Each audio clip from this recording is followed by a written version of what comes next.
कमाई के जमाई तो वो बालिग होने से पहले खुद हो गए थे। एक तो आप रख दीजिए चारा आयोग, दूसरा रख दीजिए लारा आयोग और तीसरा रख दीजिए बेचा। पब्लिक को उनका परसेप्शन पहले से ही खराब है, इसीलिए अनर्गल बयान दे रहे हैं विपक्ष के लोग। नमस्कार, मैं शिव और आप देख रहे हैं आर्यन खबर। देखिए, जब से बिहार में राज्य स्तरीय आयोग का गठन हुआ है तब से नेता प्रतिपक्ष तेजस्वी यादव ने कड़ी प्रतिक्रिया दी है। उन्होंने इस आयोग के गठन को लेकर कई सवाल खड़े किए हैं। उन्होंने कहा कि इस आयोग के गठन में जहां परिवारवाद झलकता है, वहीं इस आयोग को जीजा आयोग और जमाई आयोग का उन्होंने संज्ञा दे दिया है। आपको बता दें कि इसको लेकर आज अरुण भारती जो जमुई के सांसद है, उन्होंने तेजस्वी यादव के इस आयोग वाले बयान को लेकर अपनी प्रतिक्रिया दी है। क्या कुछ कह रहे हैं अरुण भारती, पहले आपको वो सुनवाते हैं। देखिए, कमाई के जमाई जो ये सवाल पूछ रहे हैं, कमाई के जमाई तो वो बालिग होने से पहले खुद हो गए थे।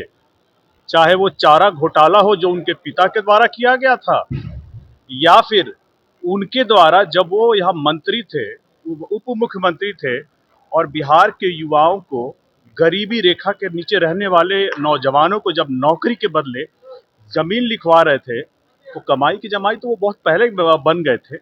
जिनके ऊपर ये सवाल उठा रहे हैं, सबसे पहले उनको ये देखना चाहिए कि सामने वाला अपनी पार्टी में कितना योग्य है, शिक्षित है और पार्टी में उसका कितने लंबे समय तक का योगदान रहा है। देखिए, अब आप किसी भी नौवीं फेल से बिहार की राजनीति में जो अपने आप को मुख्यमंत्री पद का सपना लेने का रखते हैं, अब उनसे आप यही उम्मीद कीजिए। और जब इस परिदृश्य में उनके ये सुझाव आ रहे हैं, तो हमारी तरफ से भी एक विनम्र सुझाव होगा कि कुछ आयोगों के नाम हमारी तरफ से रखे जाएं। एक तो आप रख दीजिए चारा आयोग, दूसरा रख दीजिए लारा आयोग और तीसरा रख दीजिए बेचारा आयोग। और आगे वो काम बढ़ेगा इससे। इस पे पार्टी ने अपनी बात पहले रख दी है और मुझे लगता है कि संदेश भी पहुंच गया है। इस पे गाहे बगाहे उनका कुछ पता नहीं किन लोगों से दिग्भ्रमित होकर कैसे बयान देते हैं। नहीं तो पार्टी के जो राष्ट्रीय अध्यक्ष संतोष कुमार सुमन जी हैं, बिहार में मंत्री हैं, उनकी बातों को हम लोग तवज्जो देते हैं।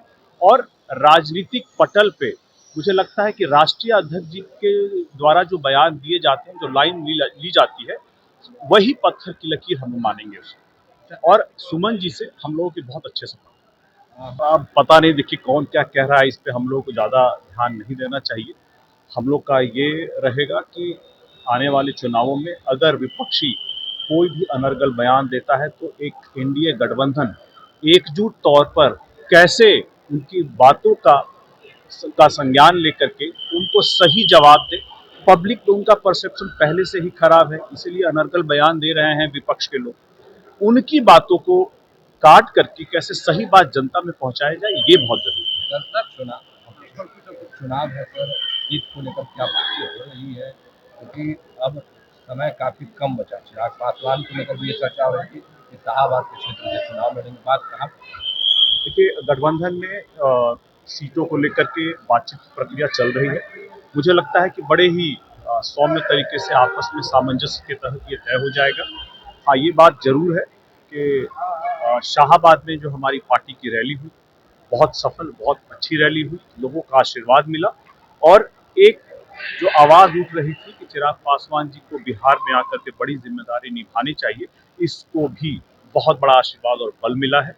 इसी को लेकर के हम लोग आगे नालंदा में 29 जून को पार्टी की तरफ से एक बहुत बड़ा कार्यक्रम बहुजन भीम संवाद समागम करने जा रहे हैं, जिसमें बहुजन समाज के लोग, पिछड़े समाज के लोग, वंचित समाज के लोग और ऐसे हर तबका जो किसी न किसी तरह मुख्य धारा में आने से पीछे छूटा हुआ है, उनको इकट्ठा करके चिराग पासवान जी का विजन समाज को लेकर के, बिहार को लेकर के, आगे आने वाली भविष्य की राजनीति को लेकर क्या है, इस बारे में विस्तृत चर्चा होगी, बातचीत होगी। चिराग पासवान को कहाँ से चुनाव लड़ाया जाए, बातें पार्टी के अंदर चल रही है।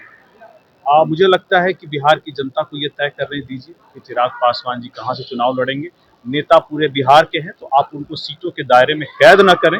बिहार की जनता की जहां से आवाज होगी, उनको वहां से चुनाव लड़ाया। तो आपने सुना जमुई के सांसद अरुण भारती ने तेजस्वी यादव के आयोग वाले बयान को लेकर क्या कुछ कहा। वहीं जीतन राम मांझी को लेकर जिस तरीके से उन्होंने कहा कि जीतन राम मांझी भटक जाते हैं, हम उनकी बातों को उस तरीके से अहमियत नहीं देते। हम राष्ट्रीय अध्यक्ष संतोष कुमार सुमन की बातों को राजनीतिक तौर पे महत्व देते हैं। और क्या कुछ कह रहे थे अरुण महाती वो आपने सुना। फिलहाल इस खबर में इतना ही। इस वीडियो की प्रतिक्रिया आप हमें कमेंट में जरूर दीजिएगा और ऐसे ही तमाम खबरों से जुड़े रहने के लिए देखते रहें आर्यन खबर।